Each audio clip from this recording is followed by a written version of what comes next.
All right. So welcome everybody to our panel discussion this afternoon. My name is Paul Taubman. I'm a member of the Relax Teams Networking Group. We meet weekly on Wednesday mornings at 8 a.m. and every month we host a monthly lunch and learn just like this one. Before we actually get started with the panel discussion, Dennis, do you want to tell us a little bit about Project Scholarship? Yes, I will. Let me hit my timer here. So every one of our lunch and learns, Relax Teams, we're really dedicated to helping the community, help the small business owner, and mostly help nonprofits. So every session starts with a nonprofit. And Relax Teams, we actually have our own nonprofit that we've been work with for the last couple of years. That I'm proud to announce, or not proud to announce, but we're announcing today that it's going to be making a major pivot. So Project Scholarship was founded with the purpose of helping students to basically go from classroom to career with less debt. And for the last couple of years, we've been focusing on that. We've been creating small projects. We've been putting it out there. And part of what this topic today is talking about is everyone knows there's a big break apart between what the student's looking for and what the opportunities are out there. And we didn't expect the data to come back the way it did. But over the last couple of years, I mean, the number of people that we've seen, the data, everything that's shown, the jobs that the students and the projects that the students have, they just don't want. So what we're changing is we're going to start creating our own type of apprenticeship programs. So we're focusing first with Grow with Google and some of the tools that are out there on Coursera, but mostly on Coursera courses, helping businesses to actually start an apprentice program so that they can take someone and teach them what they want to teach them, help them what them to learn, and then allow it to be a scholarship type of situation. So it'll all be through the nonprofit. The details will be coming out over the next couple of months, but we still are going to retain our traditional project scholarship where you can do projects and exchange and the money goes straight to the college and the college and university. But we found that the people who really want to do this aren't the people sitting in colleges, and the people who can really benefit from it. And the cost of these courses to the small business owner is $300. I mean, you're paying over the course of a session to train someone fully to become a UI front-end developer with Coursera is $300. So, I mean, it's the cost of the education has just come way down. So with that, that's what Project Scholarship is, but we're a 501c3 nonprofit. You can go out there and volunteer. The main agenda of Project Scholarship is meant to be for students by students. And that's what we just oversee, help them, give them all the tools they need to be successful in what they're going to do. And what the data and what the people have told us are the non-college students really want to have the chance to be able to give in these type of apprenticeships and re-educate themselves. So that's what Project Scholarship is going to be doing. Any questions, Paul? I got a minute or two. Nope. Yeah, we got a minute or two more if you'd like to continue. No, that's it. I just wanted to say that's it. I mean, the intention when we scheduled this 6 months ago was to talk more about how where it's going. We weren't planning a pivot, but that pivot is going to go into place so that we're fully prepared for 2022. So you can go out projectscholarship.org. You can check it out. And we have a team from Stevens that does great work building out the back end and that aspect. They attend our weekly meetings each week, kind of go through, and they're continuing to build out the college end of it. But we are proud to announce this new apprenticeship side, which we think is going to be exponentially more successful. And that's it. So with that, I'll turn it back over to you, Paul. All right, great. Well, again, my name is Paul Taubman. My company is called Digital Maestro. We're a website and marketing company here in Somerville. And I'll be your host this afternoon for today's topic, which is going to be on the state of hiring today with insights from employers. I mean, if you think about it, it's a huge topic based on the conditions that we're currently facing. Dennis just mentioned about the pivot that they're having to do because of so many things. We've got the pandemic kind of winding down or staying still or whatever you think that status is. The political climate, unemployment, labor, right? All those things and more. So I'm going to start out by just mentioning today's panelists are going to be in order that I see you guys on my screen is Dennis Harribin, Jennifer Wilner, Frankie Francis. Oops, I wanted to say it the way you can't say it wrong. You can say it any way you want. And Kim.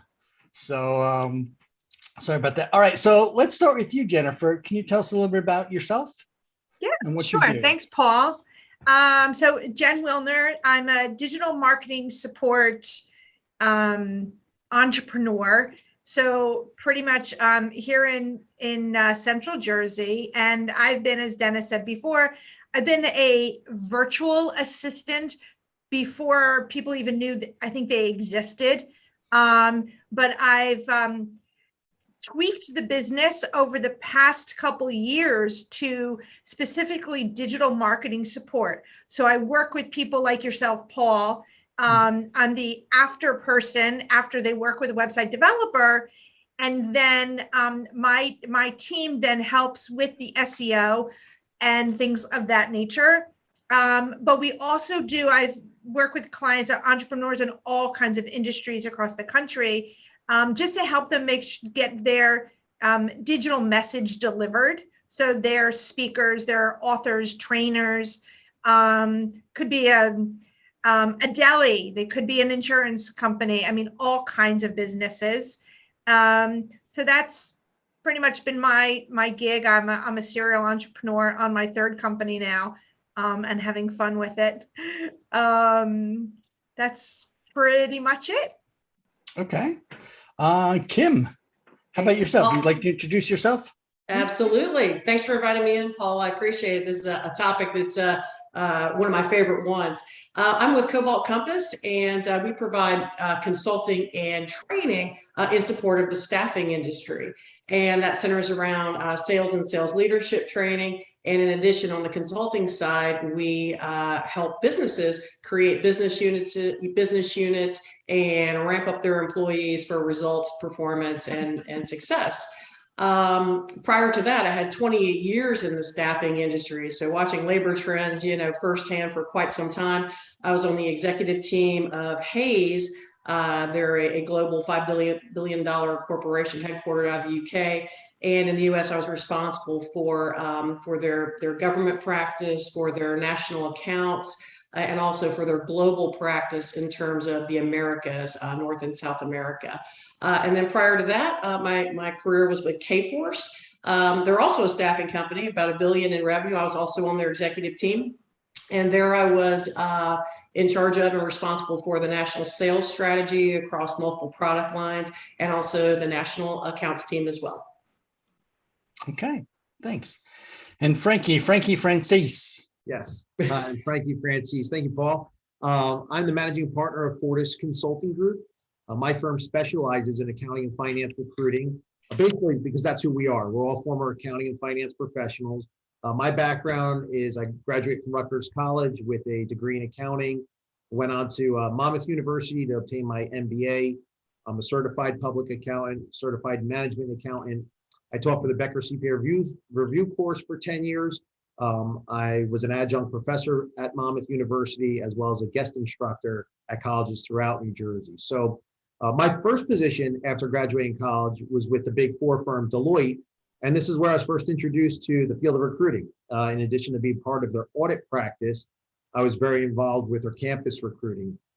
And between the teaching that I was doing after work and the campus recruiting that I did to support Deloitte's hiring needs, I quickly started to realize that that's kind of where my passion was, in career development of accounting professionals. Didn't really know what that meant, for my future, but I knew that I loved to teach, I loved to train, I loved recruiting, but my day job was being an auditor. So believe it or not, it's actually Dennis Harribin, who's here with us today, who planted that seed that, maybe there's something else out there. And after having, multiple conversations with him and coming in and meeting with the people he worked with at the time, I decided to make that jump from being an auditor to actually doing full-time recruiting. Spent 4 years with that company before deciding to open my own firm back in 2000. And ever since then, I've been able to really help advance the careers of accounting and finance professionals and provide the staffing solutions. Our clients range anywhere from emerging growth to Fortune 100 companies. So I've been doing this for 25 years and definitely excited to be part of this panel.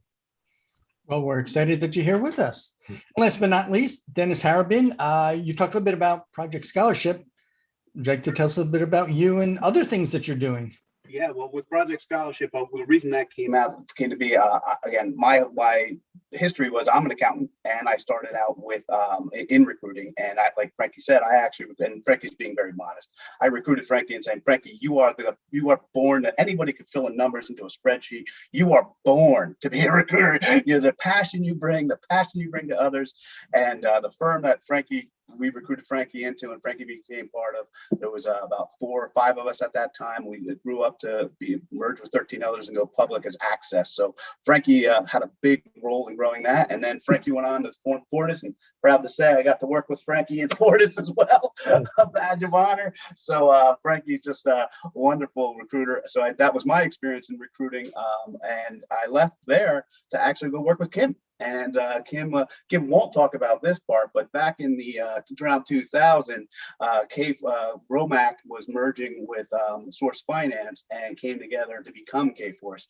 And in that time, they were going online, and the first .com Super Bowl ads and all of that. We were building the automated recruiter. So I had the pleasure of working with Kim. Kim was in charge of kind of how does a system do recruiting. So Kim is an expert at knowing that, and obviously today she tells the biggest recruiting firms in the world how to do recruiting. So I'm here today to kind of help out, fill in a little bit on what this panel is going to have, but mostly I'm here to listen as well, because we got a wonderful vision. And Jennifer, back before the pandemic, before anyone else, when you needed someone virtually, you went to Jennifer. So that's why I'm here today, and I have experience with all of them, but I'll fill in some of my flavor. Thank you. All right, great. Well, Kim, speaking about, the job scene, I don't want to just say the job market, but just everything that's kind of going on. Can you provide some insights from your perspective of, like, what do you think people should know? Sure, no, great question. I'd actually like to share some insights on retention. I think right now there's quite a bit of focus on attracting candidates, which is important. But when we have folks, how do we keep them, right? The U.S. Bureau of Labor Statistics announced in August, 4.3 million people left their jobs, right, and quit their jobs. That's actually about 2.9% of our entire workforce. And that actually was, a record, and it piggybacked off of a previous record in July. So I know recently Korn Ferry actually did a study of 1,100 professionals, and they said, okay, let's figure out why people are leaving. And what they came back with, 30% of the people that had quit their jobs in this Korn Ferry study said they're reevaluating their priorities and their lifestyle choices amid a pandemic. 24% left their job due to a lack of a clear advancement pathway.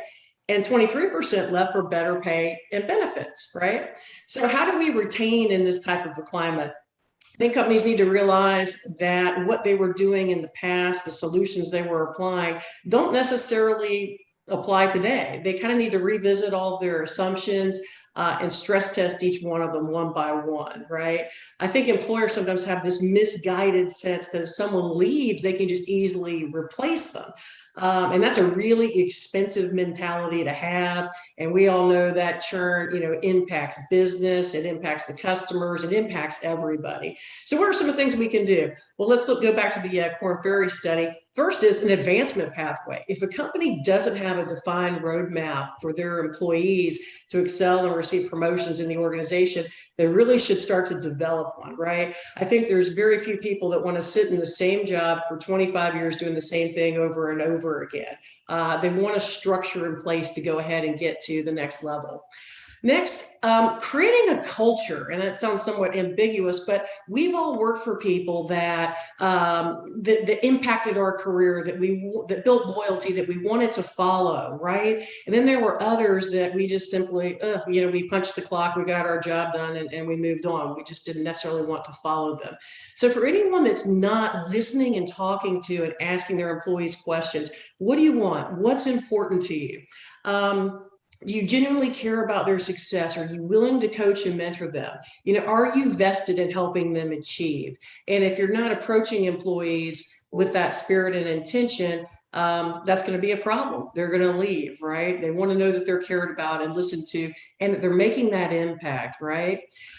Next, and I kind of put both of these in the same category, upskilling, reskilling, and education, right? So, a lot of companies are, through the labor shortage, they're actually saying, hey, let's take our folks implement training and development type programs, whether that be online classes, whether it be webinars, classroom training. Let's get the people the skills that they need, because most professionals consider learning a lifelong journey. I know that everyone on here does, and so do I. So again, they don't want to be stagnant with the same skill set they had, 10 years ago.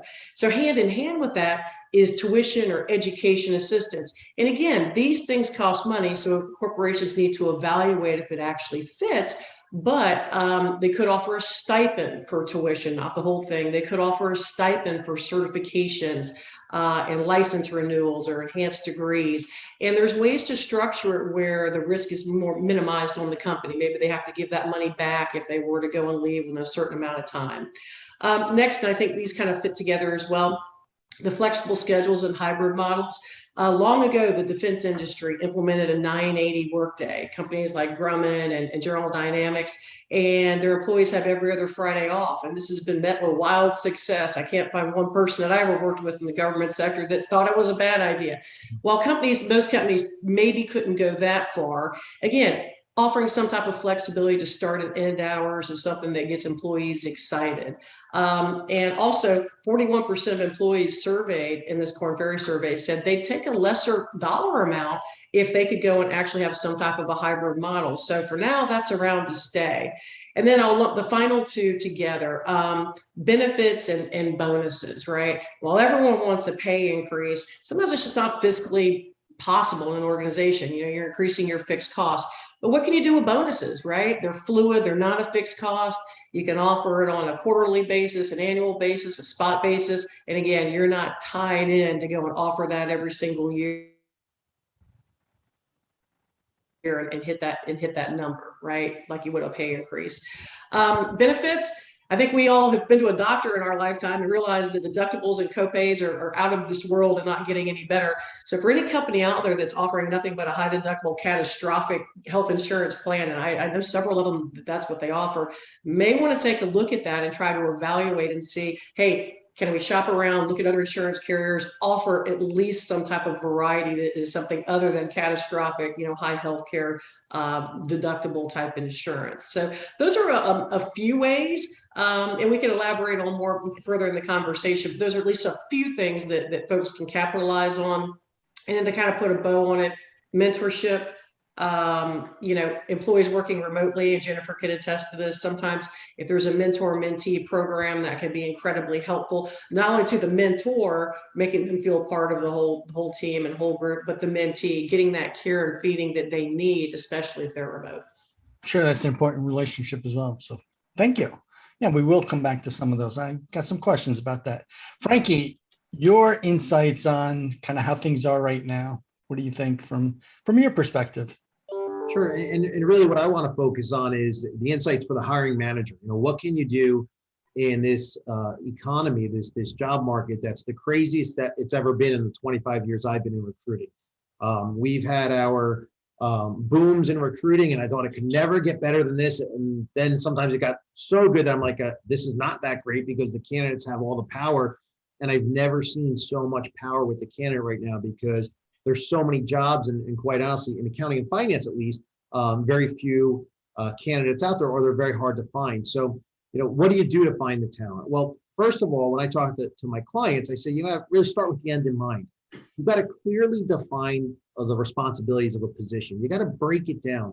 I read job descriptions from the largest companies in the world. I was just on a call a half hour prior to this panel discussion with one of the largest companies in the country, and I'm going through their job description, and there's nothing to it. There's a bunch of words, but it doesn't paint a picture. It doesn't let the candidate know what they're going to do. And even from a perspective of the qualifications, there's a lot of fluff in there. So we say, clearly define those responsibilities. Ideally, what we like to see is break it down as a percentage of time. That candidate wants to know, what am I going to do? And even more specifically, how much time am I going to spend in each area? Because maybe there's something in that job description that they're really excited about, and they want to know, is that going to be 25% of my time, or is that 3% of my time? So for example, for a senior accountant, I'd love to see, all right, 25% of their time, they're going to do month-end and year-end closings, and maybe even a few specifics of what that entails. 20% of their time, they're going to evaluate transactions for more complex accounts, such as like inventory, sales, cost of goods sold. Tell them exactly what they can expect in this position. 15% of the time, you're going to supervise staff. You start breaking out, it paints a good picture of what that position might look like. And then be specific with the qualifications of who you want to hire. There's so much fluff. I mean, I have a job description in front of me right now, and I see this all the time. Somebody who's got strong analytical and critical thinking skills, problem-solving skills, self-motivated, detail-oriented, highly organized. Well, of course, that's a given. But what do you really want? Let's try and really pinpoint who you're looking for. And then you have to determine, so now you know what you want and you know what they're going to do. And then you got to determine what resources are you going to use for the recruiting process. And this is what people need to understand. Hiring managers need to understand that the best candidate is usually the person with their head down at their desk, their place of employment, outperforming those around them. And if they're outperforming those around them, they're not responding to ads and they're not searching the internet for a new job. They're happy, they're doing well, and they're being rewarded. Just like Kim said, there's a retention plan in place. You have to go and try and you need to convince them that you have something better to offer. So how can you attract them? Well, quite honestly, use a firm, use a recruiting firm, because what we do, we come in every day of every week for 10 hours a day. All we do is build our database, understanding the talent that's in that marketplace. When a client goes out there, they run an ad and they're going to get a snapshot at that very point in time of who's looking on the internet, who's doing something other than working, quite honestly. So, right? Who's doing something behind their employer's back. So you get a snapshot versus my 25 years and my database of 125,000 accounting professionals. So personally, maybe I'm biased, but I think that's your best way to find talent. You can have an employee referral program. Now you basically recruit your own employees to become recruiters. Get them to go out there and talk to people who might have their head down at their place of employment, doing a great job. And then you could use outreach through social media, because people do go out to the social media, whether it be a LinkedIn or even a Facebook, post a job out there, and you may find some talent. But I certainly think a recruiting firm or even an employee referral program are usually the two best sources. Then the next thing is, when you finally get a candidate you're going to interview, prepare for the interview with that specific candidate. These candidates are being courted by so many different companies. Really understand his or her resume. Do some additional research. Yes, you have to work. You need to convince that candidate that they should work for you, almost more so than they need to convince you that they're the right candidate. That's the kind of market we're in today. I just met a candidate the other day, and I saw that she went to Arcadia University. I didn't know much about it, so I did some research. It's a very small college. They have castles on their campus, and I started with that. And she was so impressed that I actually took the time to learn a little bit about her before we actually met. That really makes the candidate have a feeling of they're important to you. They're just not another resume, another piece of paper. Be prepared to sell the company. Interviews are two-way streets, like I said, especially in the current market. So what is special about the company? Why do employees like working there? Where's the company going in the future? What's the career path? Just like Kim said, where can you go in this company? And how will this person be developed professionally? How will they be mentored? It's not like the old days where a candidate comes in for a first interview, they have to sell you on why they're a good candidate. And then you invite them back and say, okay, in the second interview, we'll do some selling. We don't have that time in this market. It's a two-way street right off the bat. Yeah, you can never go wrong with that personalization and that personalized touch, right? So, absolutely. Thank you. And Jennifer, in the virtual world that you really thrive in, what's it like there for you? What would you like to add? So it is a booming business. Like Dennis said, so I've been doing this, feels like forever. This is my perfect work office behind me, but that's not what it really looks like. So there's a lot of this stuff going on. There's a lot of Zoom filters and stuff like that, but the industry has exploded definitely in the past year and a half. But what I'm finding is I do a lot of work with clients who work with people within their talent pool. So as an example, executive assistants, executive secretaries in the C-suite, when they're looking to, they're either scared that they're going to get downsized, or they're taking control of their future and jumping into the gig economy, which is being an executive virtual assistant. So like a typical virtual assistant years ago was, somebody, and I mean this nicely, but it was somebody overseas that you were working with.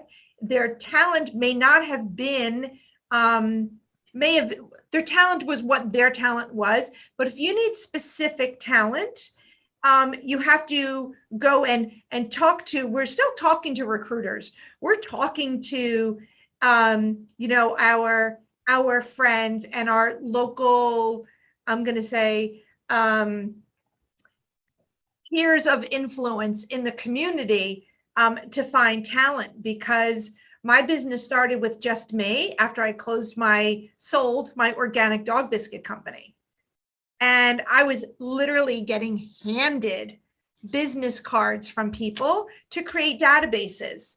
One thing turned into another, and I started working with people, Paul, like you, doing websites, supporting website designers and developers. So what's happening is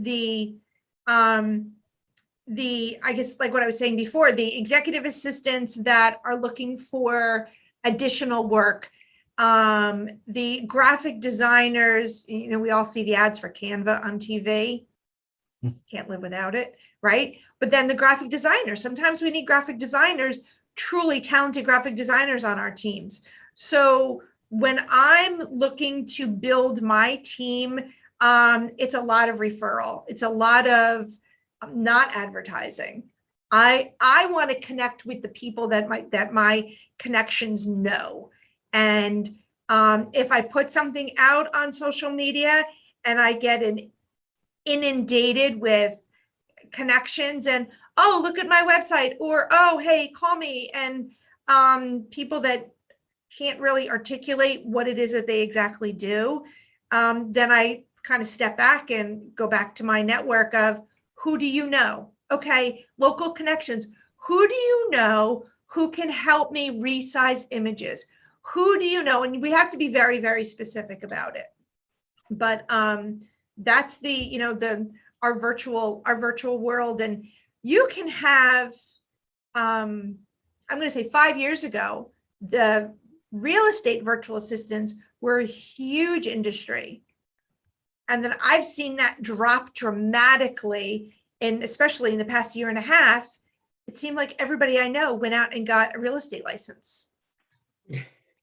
So they weren't really needing real estate virtual assistants, because it almost seemed like that business didn't need as much support as it needed sales. Now that I see the real estate virtual assistant industry gearing up again, and across the board. So with my local network, I'm going to say that almost everybody, unless they're in a network marketing business, almost everybody can value from having virtual support, and whether it's US based or internationally based. Yeah, anybody or a single person or even a couple employees that work together in a small business, they can't do everything themselves. So they need to get that outreach. Mm-hmm. And Dennis, for you, since you have a wide variety of backgrounds and reach and touch points on this. Yeah, no, for me, and again, with working with, I mean, my niche right now, my specialty right now is really helping small business owners to retain more of what they earn.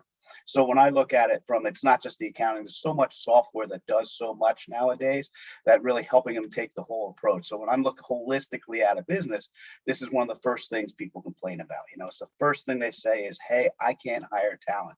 And I like to wake them up to the fact that Frankie just said there's Fortune 100 largest company, they can't hire talent. There's so many people that you're competing against. And no one even knows you exist. You're just you're a smudge on the campus, and there's no way that you're going to be able to be found against all this dollars and all these cents. So one of the things that you really want to look at is do you really need one person to do everything? Because usually in a small business, they want one person who's going to do everything. And rather than doing that, can you break it down into smaller pieces, smaller functionalities, and then you're not as dependent when that one person leaves? How can you break it down? And do you need to own that employee? The thought of owning an employee is gone. It is more getting to be where it is everyone's an expert at what they do. And now break your task down to what's important. And then from your perspective, you do what you do best, because what you're really looking to do in small business, in a small industry, there's usually, you have a niche, you have something that you do, the accounting, the things. You can't go, I mean, you can, but it doesn't make sense to go to Frankie or to Kim and to go out and to hire a recruiter, because even if they, you can afford to pay them and everything else, the people don't want to come to you because there's 17 other companies ahead of them that got better benefits, better everything. So really, for my niche and my focus, my concern as people is to really break down what it is you do, focus on what you do, because being a small Schedule C business, and this pandemic really taught us it. Are you a lifestyle business, or are you trying to scale to become the next huge thing? Most companies aren't. A lot of times people really have a nice lifestyle company business they're looking to grow. So focus on making each one of those customers more profitable. Retain more of what you earn. Become more profitable with the clients you have, and enjoy what you do a little bit more, and not have to continue to grow. And it all comes back to what Kim was saying, and rethink what your thoughts were. The person doesn't need to be sitting right next to you. You don't have one person that needs to do everything. You were blessed to have that years ago, but you're probably not now. So think outside the box, look at technology, look at different things. And one of the reasons we started Relaxed Teams was, let's figure all this stuff out, because it's all changing and we don't know. If I had the answers, I wouldn't need this. So we're trying to find the answers together. So you bring up a good point about, rather than hiring the jack of all trades, you can go specifically to individuals who are the experts in their field and just work with them. So on very short windows too, on a situation where they work with you 2 hours, 4 hours a week, they work with you 20 hours a month, and and that, or from that aspect. So you can really break down that role, that 40-hour week or 40-hour job into, and if you have someone who's really good at it, versus someone who's trying multiple things, it may be 5 hours here, 5 hours there, 7 hours there, and you actually save money in the long run. So what would you say to the person who says, it's just so much easier hiring one person, having that one point of contact that I can go to, as opposed to dealing with recruiting or hiring, interviewing, training 5 different people? Understood. The big thing I would say is that, why are you complaining to me about it? Go do it. That'd be my answer. Go do it. You can't. So I mean, you're complaining to me. Okay, well, that's an interesting point. No, if it works, again, and getting back to Kim's point, if you have people, respect them, keep them, give them a raise. Yeah. So Kim, going back to what you were saying about that with the retention, you talked about the hybrid model a bit, and as well as flex hours. Do you think, with the pandemic, a lot of people were forced to work remotely? Do you see that as now something that's expected as a given, sort of as a benefit to working there? Or do you think companies are going to offer that to say, if you want to, you can, if you want to be in person, come on in and your desk space is still here? Do you see the real estate kind of field or their real estate portfolio shrinking because they don't need that space? That's actually a great question. K-Force, they had a very large facility located off of downtown Tampa, over 200,000 square feet. Because they've gone to this permanent hybrid model, have now downsized, sold that building, and are going with 50,000 square feet. And somewhere just between the West Shore District and downtown. So that's a large national staffing company that said, hey, we don't need 200,000 square feet anymore. We're going to do this hybrid model permanently. And because of that, we're going to go and minimize our real estate footprint. I know that Hayes has actually done the same thing when it comes to, offices that are throughout the country. So, yeah, companies are making it more of a permanent type of thing where they're going and minimizing their real estate hangover, as I like to call it. In terms of the candidates and the staffing companies that I work with, they tell me all the same thing. I was talking to a gentleman yesterday, and he does accounting and finance, but very similar to what Frankie does. And he was saying, it's incredible. Every candidate I talk to is demanding a hybrid work model. They don't want to have to go to an office, 5 days a week and sit there for 50 hours. He was saying every single candidate that's a professional and has a good background and is employable with talent and skills, they want that hybrid model and they're demanding it and won't actually take interviews with a company that won't offer the hybrid model. So you're right. It's a total shift, and it seems like for the short term, it's here to stay. I mean, who knows what the future will hold, but it's looking to be more like a marathon than a sprint when it comes to this. Candidates are digging in and saying, I want a hybrid model. I'll go in some, but I'm not going to stay there 5 days a week. So it sounds like it will be sort of the new normal, the new future of take it as, Absolutely. It doesn't show signs of abating at all. And companies are responding and reducing their real estate footprint, in answer to it. So that I see that as interesting, because when I was in the corporate world, people were working 40 hours, or I should say they were in the building 40 hours. How much they work, I'm not going to address that, right? That's a whole nother conversation. However, Jennifer, picture this, right? You've got now these employees at home working. They're probably not dedicated to their job, their 40 hours. And you mentioned the gig economy. Do you think that there's some folks out there who will be kind of doing some things maybe on the side during those business hours? Is that something that you've heard of? Do I think? Yeah. So yeah, actually a request of mine has been, if you're doing work, our client work, if your company gives you a computer to work on, and you have your personal computer, use your personal computer. Please do not use your company computer for our work.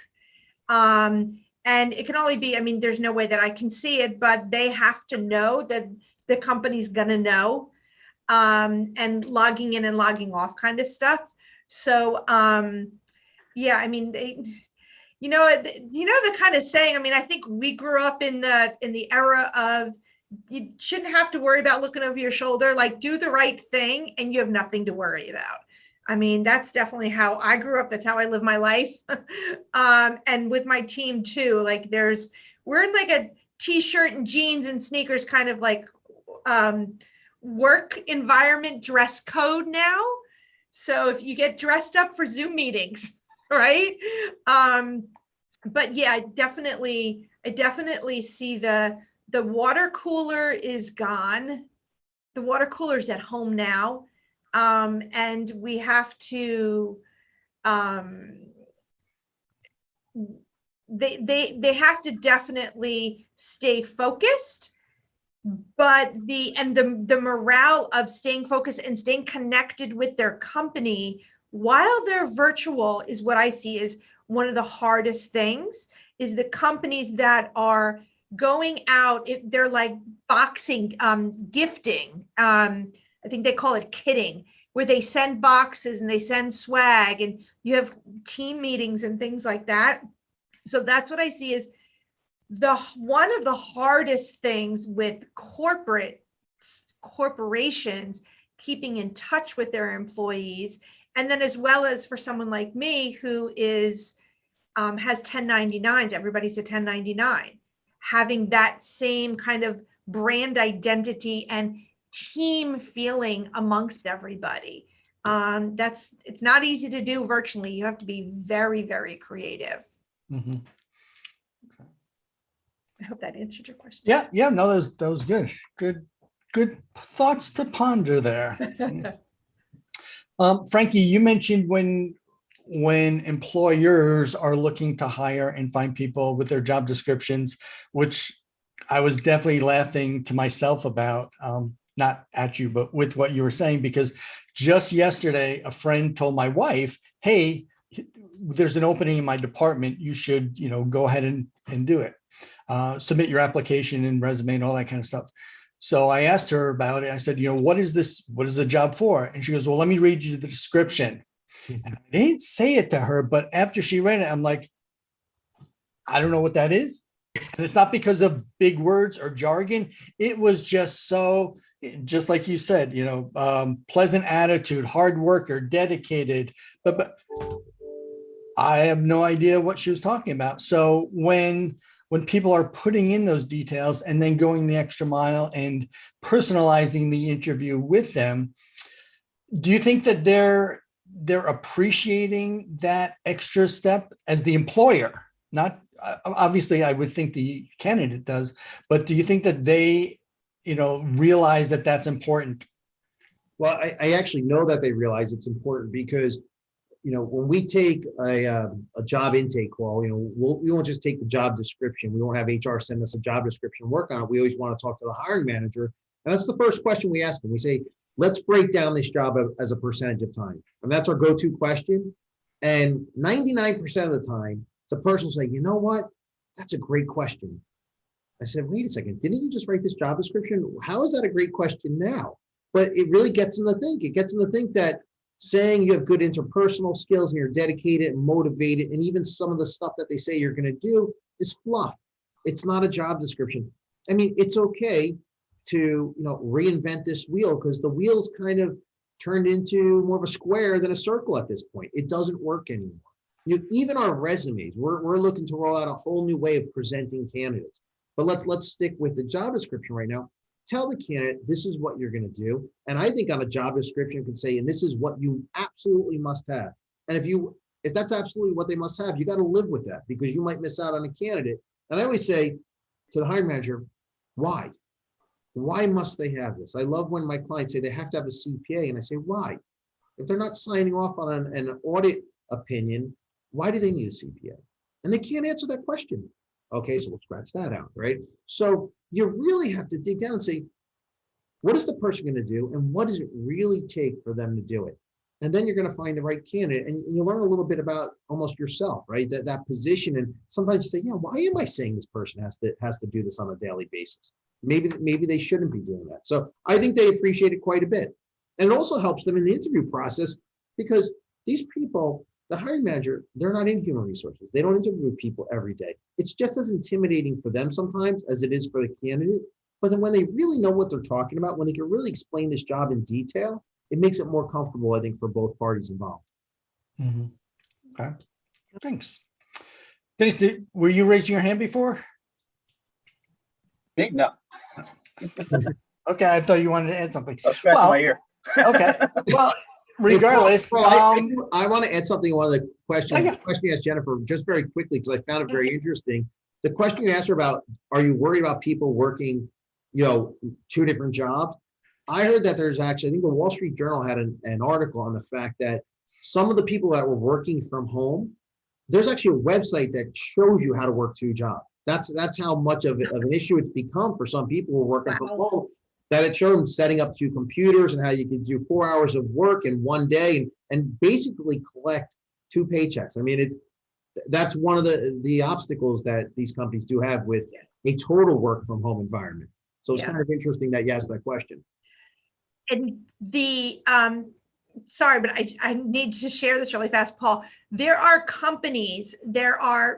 recruiting companies that are recruiting for remote employees only, where you go to work. So let's say, Frankie, you were recruiting someone to work with Dennis, and then you would be there for them 8 to 10 hours available to only that one client.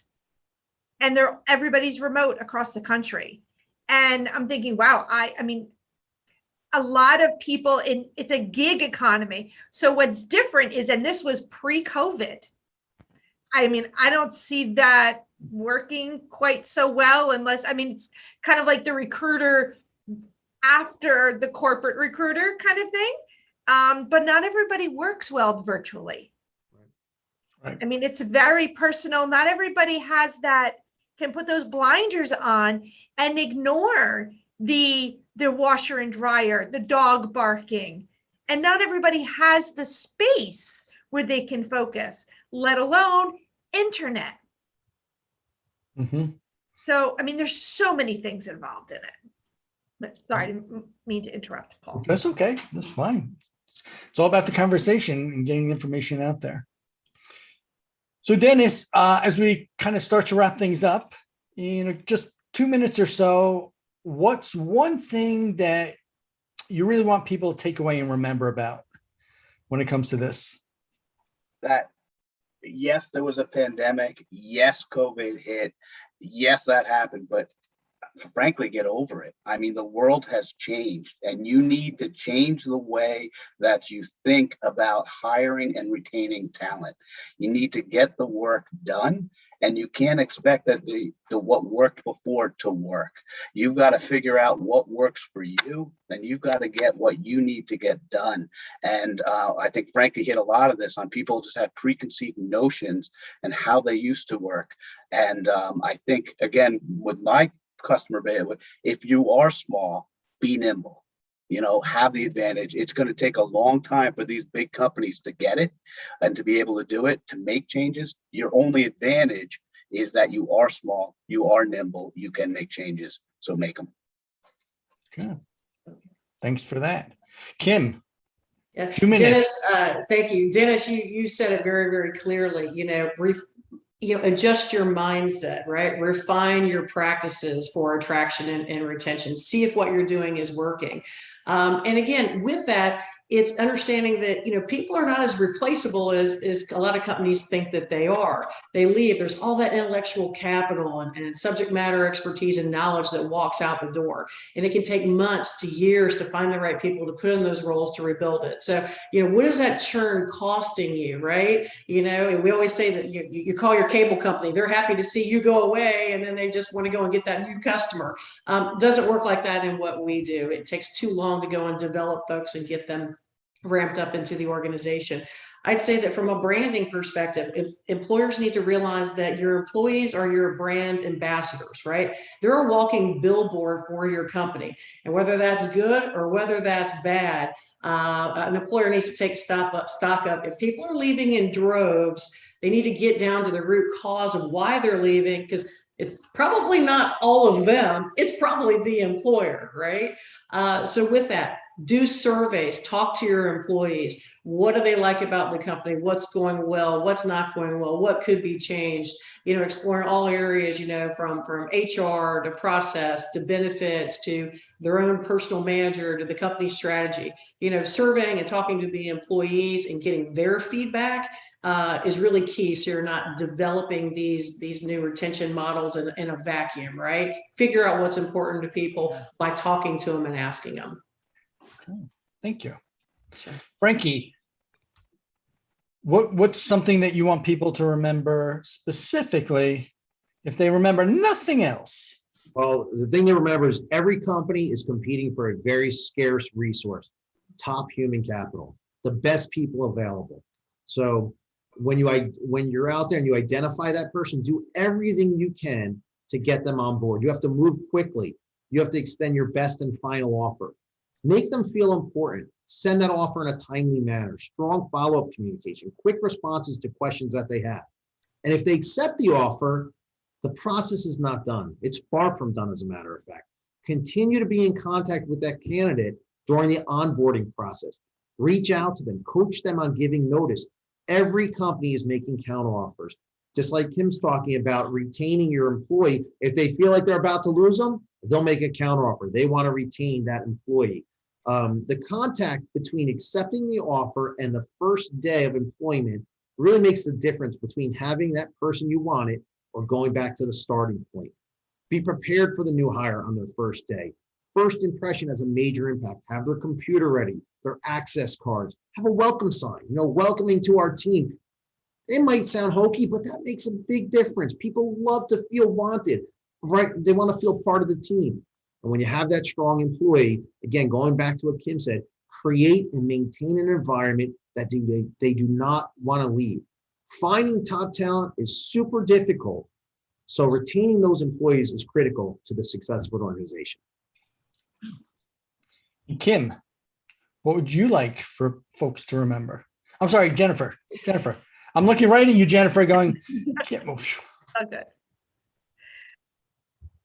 What I like folks to remember. I think you have to be, if you're going to do work remotely, if you're going to like set up this kind of business or work with somebody like this, you need to be crystal clear in what you can handle, what your workday looks like, what other obligations that you have.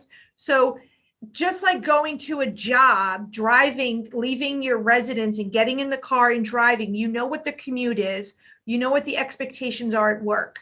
If you're going to be working remotely, have that conversation with the person that you're working with or the multiple people. We have an onboarding call with our clients and get to know them, get to know modes of communication. I mean, there's so many factors about working virtually, and keeping in mind, it may sound silly, but these bodies that we're in, we're not meant to sit. You have got to work on all your happy points. You have to keep exercising. You have to stand up. You've got to keep moving. So you have things, you have the work has to get done, but you have to take care of your physical and your mental health. And that's huge. So working with a company that you have that conversation, that's part of the conversation. It's like working with a corporation. What are their benefits? What are the benefits you're going to have in you? As a client and friend of mine says, you're the CEO of You Incorporated. What are you going to do for you if you're going to be a virtual employee or run your own virtual business? Exactly. Okay. Jennifer, if people want to get in contact with you, how can they do that? They can reach out to lots of places. So right now, my company name is Secretary Central. So you can find me on LinkedIn as Jennifer Wilner. You can find me through secretarycentral.net. And I'm also Business Connects.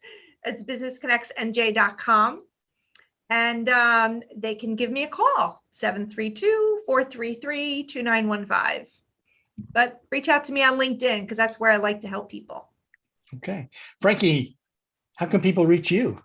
Well, I just changed my name so you can see my last name there, just like the food, Frankie Francis. So anybody who sees the name in the corner, FortisLLC.com. That's the name of my company. Go out to our website. Again, FORTIS LLC.com.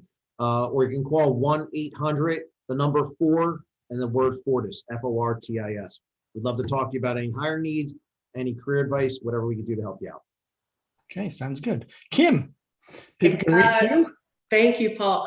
LinkedIn is probably the quickest, best, easiest way. Kim Henderson on LinkedIn, Cobalt Compass Solutions. And then also my website, cobaltcompasssolutions.com. I know that's kind of a long one to type out. And then, of course, if anyone needs, or if we know anyone that needs any type of training or consulting services in support of the staffing industry, any staffing companies that need that, they can feel free to reach out to me at 813-679-6649. All right. Thank you. Thanks for that information. Dennis. They should call you Paul. No, just kidding. You want to reach out to me, you want to go to 551-249-1040 or go to relaxtax.com. So relaxtax.com, 551-249-1040 or call Paul. Hello, it's Dennis's assistant. How can I help you? Well, I just got a new gig for me. Thanks, Dennis. I didn't even know that. I know, I can't afford that. Never mind. Take that back. Don't call Paul. Oh, the benefits of showing up to the lunch and learns. You never know what you're going to get. So, well, I want to thank everybody. I appreciate your time for joining us this afternoon, sharing your insights, your expertise, and just letting everybody know just a little bit more than they knew earlier. So thank you very much. Thanks for Thank having me. you all so much you, for hosting. Paul. You're the best MC Thanks. we have. Awesome job.